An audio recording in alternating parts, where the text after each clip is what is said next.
Because they chose to show up, they view this as a scam. I think it's a terrible thing that's happening to democracy in this country, and we have a lot of them that want to come and say, just stay back and pass lots of laws to stop things like this. J.D. Vance, what's going on in that courtroom is a threat to democracy, and we cannot have a country where we get to prosecute your political opponent instead of persuading voters.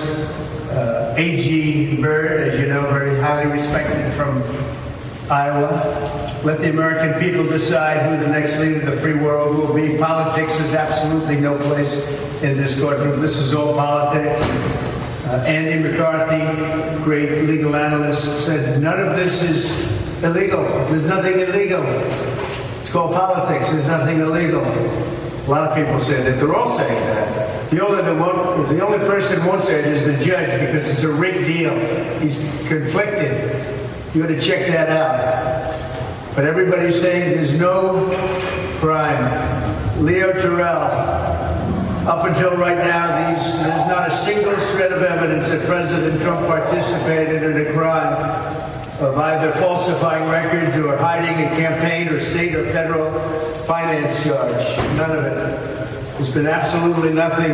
Look, they're doing great. You know why they're doing great? They've kept me here for 3.5, 4 weeks instead of campaigning. And yet we still have the best poll numbers. Just came out in the New York Times, as we discussed before. Mark Levin, let me put this as succinctly as possible. There's no crime, state or federal, with which to link Donald Trump or anyone else. This is a case looking for a legal basis. There is none. There is no crime. It's Mark Levin. Again, J.D. Vance, to the American voters who are watching this, the one opportunity you get to speak up against this sham prosecution and to say the American people should elect a president, not use corrupt DNC prosecutors to help them get elected, which is exactly what they're doing. Andy McCarthy, again, has no authority to enforce federal law. The NDA payments were not campaign expenditures under federal law. That's why the FEC and DOJ, which do have exclusive authority to enforce federal laws, took absolutely no action against Trump. They took no action against me. They looked at it, they said it's fine. The only one that did is Soros-backed DA Bragg, who turned down the case. By the way, he turned down the case. And it could have been brought 6 years ago, 7 years ago, almost 8 years ago. They bring it right in the middle of my presidential campaign. Bragg. He said we had no case. You know, if you go back, take a look at your earlier records. When he came into office, he turned it down and he was angry because of what took place. When he saw that they were going to use this scam, he was angry.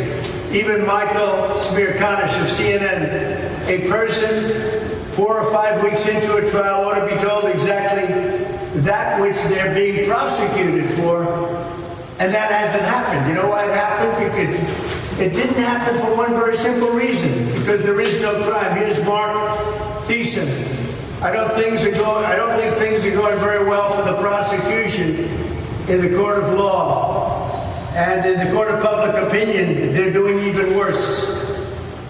Matt Whitaker, another day at trial, and they're keeping the president off the campaign trail. Byron York on the hush money trial, which is not hush money. Majority voters in Georgia, Pennsylvania, Michigan say Trump cannot get a fair trial. That's too bad. That's really too bad. Andy McCarthy, again, Bragg knows exactly what he's doing. It's improper, completely political case. Maybe Judge Mershon is having second thoughts. They haven't come to close to proving, they have not come close to proving fraud or that any fraud has taken place. There's no fraud here. There's no crime here.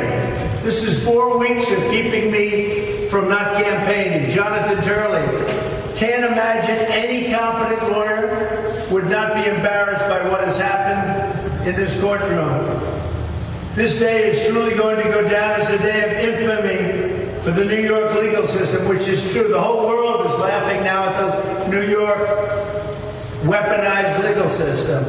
Watching this unfold in that courtroom as a lawyer is really deeply disturbing. They keep on referring to these documents. The documents don't move the ball. The documents show that the NDA and a payment that is not in dispute, this is Jonathan Turley. They're not unlawful, and as a federal campaign contribution, there is absolutely no problem. There's no problem here. You know, the FEC wrote this off. FEC, the Elections Commission, Federal Elections Commission, they looked at this years ago, and they took a pass. They said there's no problem here.